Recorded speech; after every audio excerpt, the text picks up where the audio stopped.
मंत्र नहीं, ये जादू है। एक बार भी बजा दिया तो आपका शत्रु गायब हो जाएगा।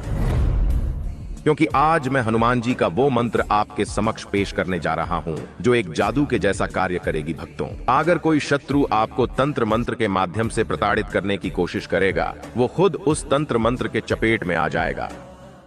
यानी शत्रु द्वारा भेजा गया तंत्र मंत्र, जादू टोना वापस जाकर उसे ही बर्बाद करेगी। जो शत्रु आपके प्राण को हरने की इच्छा रखता है, वैसा शत्रु तुरंत गायब हो जाएगा। शास्त्रों के अनुसार इस कलयुग के जागृत देवता हनुमान जी शक्ति और साहस के स्रोत हैं। इसलिए हनुमान जी के इस मंत्र का जाप करना या उच्चारण पाठ को श्रवण करना परेशानियों और समस्याओं को दूर करने के लिए मानसिक और शारीरिक दोनों शक्ति प्रदान करता है। अगर आप भी शत्रु द्वारा भेजे गए तंत्र मंत्र, जादू टोने की शक्तियों को निरस्त करके उन नकारात्मक शक्तियों को शत्रु के पास वापस भेजना चाहते हैं और जीवन भर शत्रुओं से मुक्त रहने के साथ साथ सभी सुखों से परिपूर्ण रहना चाहते हैं, तो मंत्र उच्चारण पाठ को सुनते समय हनुमान जी का ध्यान करते हुए सभी बुरी शक्तियों से रक्षा और शत्रु जैसे सभी बाधाओं से मुक्त रखने के साथ साथ सभी मनोकामनाओं को पूर्ण करने की विनती हनुमान जी से करते हुए संख्या के अनुसार मंत्र उच्चारण पाठ को अपने मोबाइल में बजाकर पूरा 108 बार जरूर सुनें।